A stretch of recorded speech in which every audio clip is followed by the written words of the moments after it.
चुंबकीय क्षेत्र की तीव्रता। इसका मतलब वही हुआ कि वहां पर क्षेत्र कितना अधिक है या कम है, इससे यही पता लग जाएगा तीव्रता से हमें। जैसे बल्ब जलता है तो प्रकाश देता है, तो जो प्रकाश की तीव्रता होती है वो बल्ब के पास कैसी होती है, ज़्यादा होती है। धीरे धीरे वो फैल जाता है और फैलने के बाद जब दूर के स्थानों पर किसी क्षेत्रफल पर हम प्रकाश जो पड़ रहा है उसको देखेंगे तो कम अनुभव होगा, आगे बढ़ेंगे तो ज़्यादा अनुभव होगा। तो तीव्रता से वही मतलब है। परिभाषा एक बार बोल देता हूँ मैं।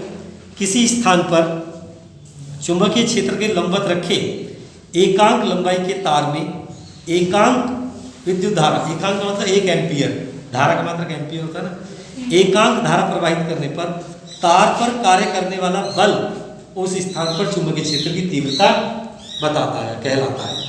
क्या परिभाषा में क्या बताना चाह रहा है? ये बताना चाह रहा है कि एक चुंबक है तो इसके आसपास इसका क्षेत्र है। Yes sir. और ये एक तार है, तार में विद्युत धारा प्रवाहित हो रही है। जब विद्युत धारा प्रवाहित हो रही है तो ये भी चुंबक की भांति कार्य करेगा।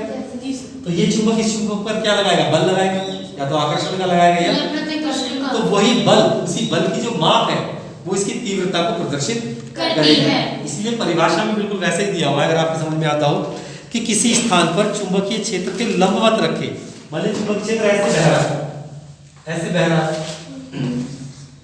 तो ये इसके लंबवत हो गया तार। Yes sir. चुंबकीय क्षेत्र के लंबवत रखे एकांक लंबाई के तार में, 1 मीटर तार एकांक लंबाई के तार में, या 1 सेंटीमीटर ले लो, एक होना चाहिए। एकांक लंबाई के तार में 1 एम्पियर की धारा, एकांक कह रहा है ना, तो 1 एम्पियर की धारा प्रवाहित करने पर तार पर लगने वाले बल की माप ही उस स्थान पर चुंबकीय क्षेत्र की तीव्रता को प्रदर्शित करेगी, जो भी हो।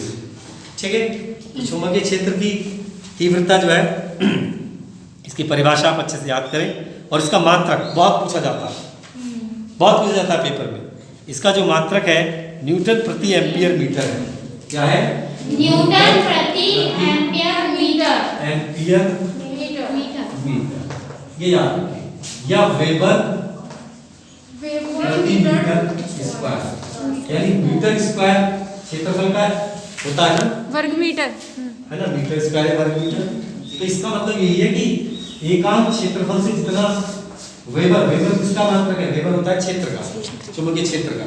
तो एकांक क्षेत्रफल से जितना क्षेत्र गुजरेगा, 1 मीटर स्क्वायर से जितना क्षेत्र गुजरेगा, जैसे बल्ब, अब तो ये मेरा हाथ है, ठीक है, मैं बल्ब के पास लेके जाऊंगा तो ज्यादा प्रकाश गुजरेगा, दूर ले आऊंगा तो फिर कम थोड़ा। सेम वही है इसमें, और इससे ज्यादा कुछ नहीं। इसके बाद आता है तो चुंबकीय क्षेत्र क्या है भाई? चुंबकीय क्षेत्र के बारे में भी जानो, चुंबकीय क्षेत्र की तीव्रता के बारे में बताया, और कल वैसे मैंने चुंबकीय क्षेत्र के बारे में आपको बताया भी था। Yes sir. चुंबकीय क्षेत्र, तो चुंबकीय क्षेत्र किसी स्थान पर चुंबक के प्रभाव को ही प्रदर्शित करता है कि नहीं? कल भी यही बात बताई थी। तो यदि चुंबकीय क्षेत्र के किसी बिंदु पर चुंबकीय क्षेत्र की तीव्रता की दिशा व परिमाप समान है तो उस क्षेत्र को एक समान चुंबकीय क्षेत्र कहते हैं। यदि अलग अलग बिंदुओं पर चुंबकीय क्षेत्र की दिशा व परिमाप असमान है तो उस क्षेत्र को असमान चुंबकीय क्षेत्र कहते हैं। और दिया भी ऐसे चुंबकीय क्षेत्र का मात्रक गॉस भी होता है। क्या होता है? गॉस। एक गॉस होता है 10⁻⁴ वेबर प्रति मीटर स्क्वायर। ये भी चुंबकीय क्षेत्र की तीव्रता ही है जिसे चुंबकीय क्षेत्र कह रहा है, मात्रक से आप पहचान सकते हैं। ठीक है ना, इसे याद करें। तो यहाँ पर मैंने आपको चुंबकीय क्षेत्र की तीव्रता के बारे में बताया है, तो कुछ और भी बताना चाहता था, दिमाग से थोड़ा सा निकल गया। इसके बाद हम बात करते हैं, मात्रक इंपॉर्टेंट है, मैं फिर बता रहा हूँ, ठीक है ना। और चुंबकीय क्षेत्र की तीव्रता को दिशा की जरूरत भी पड़ रही है, याद आगे बात मुझे। तो कह रहा है दिशा और मान दोनों पता होनी चाहिए, तो ऐसी राशियों को हम सदिश राशि, तो ये भी आपको दिशा और परिमाण की जरूरत होती है, इससे सदिश राशि कहते हैं। ठीक है ना। तो मुझसे खुद ही बोल दिया कि इसे दिशा और परिमाण दोनों की आवश्यकता है। तो इसके बाद आता है चुंबकीय क्षेत्र रेखाएं। शायद मैंने कहा ये आपको नहीं बताया है ना, चुंबकीय क्षेत्र रेखाएं। मैंने कहा था ना चुंबकीय क्षेत्र को रेखाओं से प्रदर्शित करते हैं, काल्पनिक रेखाओं से। रेखा होती नहीं है लेकिन चुंबकीय क्षेत्र तो है वहां पर, तो काल्पनिक रेखाओं से प्रदर्शित करते हैं। तो क्या है ये, जब किसी क्षण चुंबक के चुंबकीय क्षेत्र में एक छोटी दिक सूचक सुई को रखते हैं तो दिक सूचक सुई जो मैंने कंपास कल बनाई थी छोटी सी, एक निश्चित दिशा में ठहर जाती है। जैसे जैसे दिक चुंबक सुई को दिक सूचक सुई को चुंबकीय क्षेत्र में हम आगे बढ़ाते हैं तो वो उसका जो दिशा है वो चुंबकीय क्षेत्र की दिशा को ही प्रदर्शित करता है। ठीक है, तो जैसे मान लिया ये एक क्षण चुंबक है, ये इसका उत्तरी ध्रुव है और ये इसका दक्षिणी ध्रुव। तो आपने यहाँ पर उस कंपास को रखा, ठीक है, तो उसकी जो सुई होगी आप देखेंगे इस तरफ होगी हमेशा। फिर थोड़ा आगे रखेंगे उसकी दिशा बदलेगी इस तरीके से, फिर थोड़ा आगे रखेंगे फिर बदलेगी, फिर थोड़ा आगे रखेंगे फिर बदलेगी, फिर थोड़ा आगे रखेंगे फिर बदलेगी। क्योंकि चुंबकीय जो बल रेखा होती है वो नॉर्थ से किधर जाती है, साउथ। नॉर्थ से किधर जाएगी, साउथ। नॉर्थ से किधर जाएगी, साउथ की तरफ। ऑलवेज ऐसे ही चलेगी, या फिर ऐसे करके ऐसे निकल जाएगा, ऐसे करके ऐसे निकल जाएगा, ऐसे करके ऐसे चला जाएगा, ऐसे करके ऐसे चला जाएगा। ठीक है, इस तरीके से आएंगे नहीं, इधर से जाना शुरू करेंगे, इधर की तरफ से आएंगे। इस तरीके का होता है चुंबकीय क्षेत्र, इस तरह के चारों तरफ क्षेत्र होता है। तो उसका सिर्फ प्रभाव होता है, रेखा कुछ नहीं होती ना, दिखाई दिया होगा आपको चुंबक के आसपास कभी कुछ, लेकिन इस तरीके का एक प्रभाव है, वो अदृश्य है चुंबकीय क्षेत्र, हमें दिखाई नहीं देता। ठीक है ना, लेकिन वो किसी भी चीज के आर पार जा सकता है। ठीक है, तो चुंबक का क्षेत्र अनंत तक माना जाता है कि बहुत दूर तक जाता है, चाहे बेशक उसकी तीव्रता वहां पर बहुत कम हो, वो एक अलग बात। ठीक है, अतः दिक सूचक सुई के चलने का मार्ग एक वक्रीय होता है, वक्र रेखा होता है। ये रेखाएं चुंबक के उत्तरी ध्रुव से निकलकर दक्षिण ध्रुव में प्रवेश कर जाती है।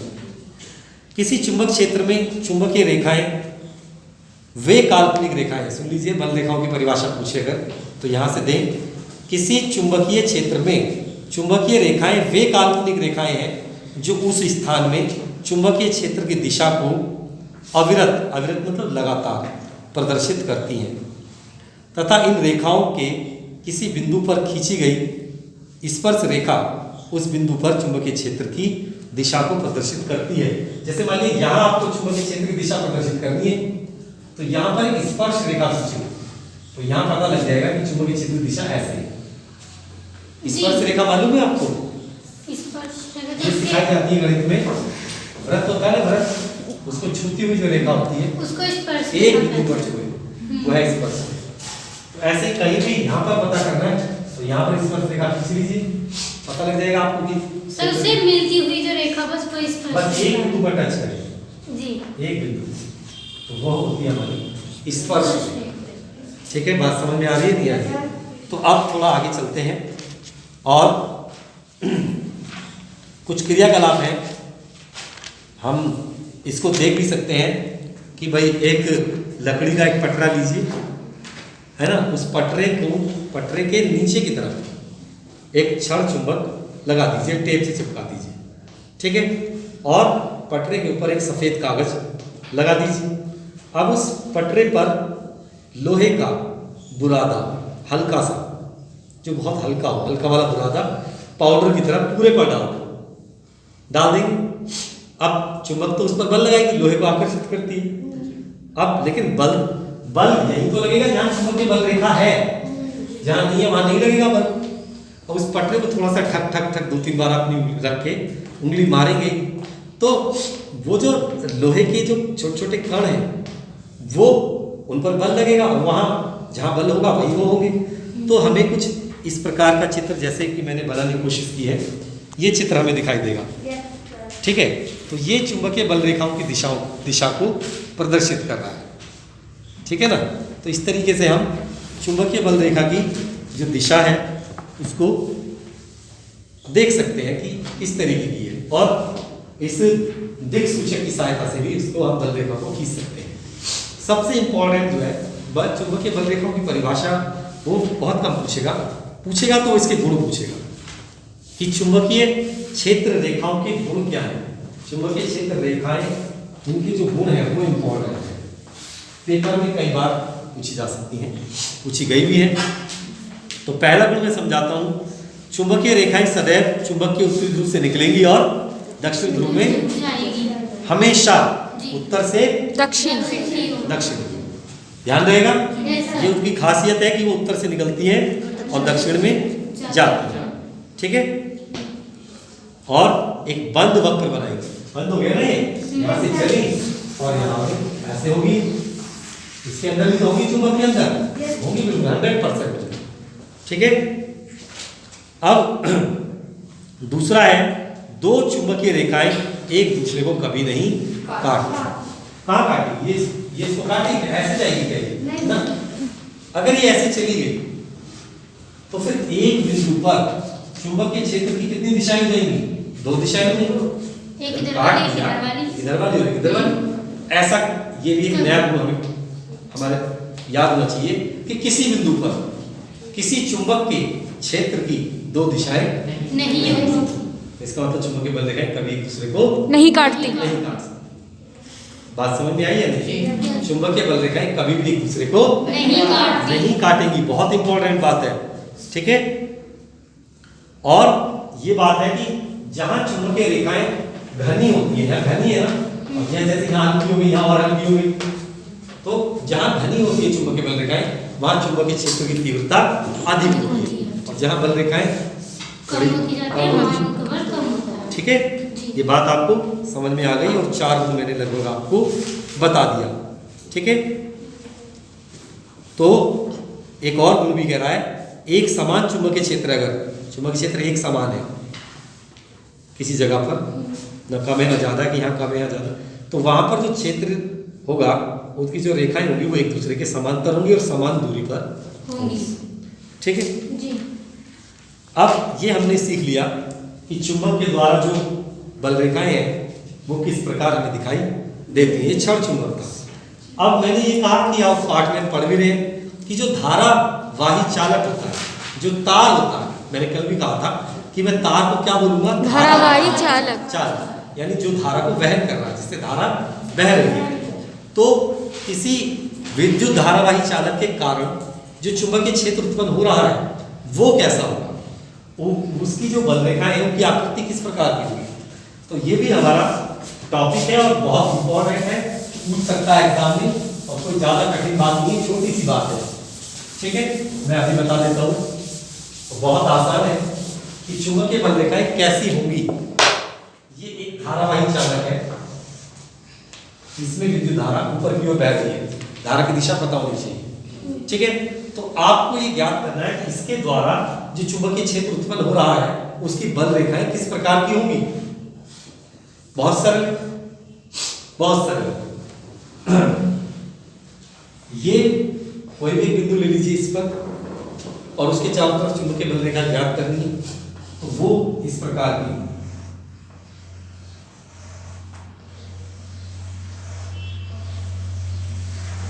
इस तरीके की, यानी वृत्ताकार। कैसे होगी? वृत्ताकार। और ऐसे वृत्त जिनका एक ही केंद्र हो उन्हें हम सकेंद्रीय कहते हैं, सकेंद्रीय वृत्त। सकेंद्रीय होंगी चुंबकीय बल रेखाएं, उनकी दिशा जो होगी सकेंद्रीय वृत्तों के रूप में होगी, ठीक है। लेकिन दिशा नहीं पता लगी हमें कि ये क्लॉकवाइज होगी या एंटी क्लॉकवाइज होगी, तो उसके लिए आप बस तार को अपने हाथ में पकड़ लीजिए।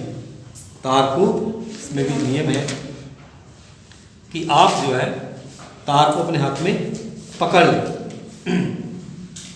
तो तार को पकड़ेंगे, जिधर उंगलियां, अंगूठा रखेंगे धारा की दिशा में, अंगूठा रखेंगे धारा की दिशा में, और ये आप करेंगे सीधे हाथ से।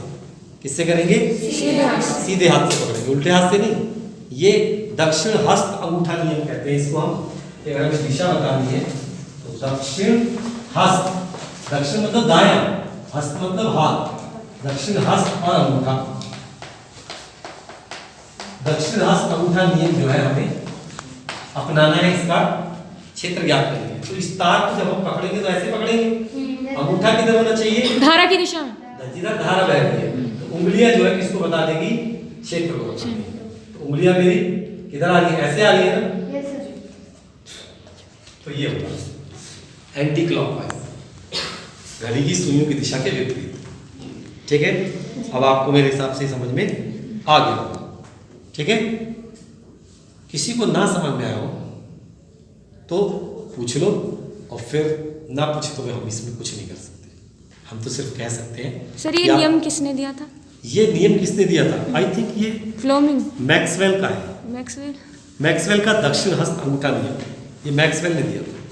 ठीक है, तो इस नियम को ध्यान रखेंगे। कैसे ज्ञात करते हैं? अब आता है विद्युत धारावाही वृत्ताकार पाश के कारण चुंबकीय क्षेत्र। अब ये तो था एक सीधा तार, अगर मैं तार को घुमा दूं ऐसे, ये पाश बना दूं, छल्ला बना दूं, इसके कारण चुंबकीय क्षेत्र किस प्रकार का होगा, ये हमें अब इसमें पढ़ना है। तो ये भी आप समझ लीजिए कि जब कोई पाश है ये, तो ये भी कहीं ना कहीं किसी बिंदु पर एक सीधे तार के समान ही होगा या नहीं? ठीक है, तो इसमें हमें देखना है कि विद्युत धारा की दिशा किस प्रकार है। क्या देखना पड़ेगा इसमें हमें? विद्युत धारा की दिशा किस प्रकार है? विद्युत धारा की दिशा किस प्रकार है। तो बच्चों एक मिनट पॉज करो, ऊपर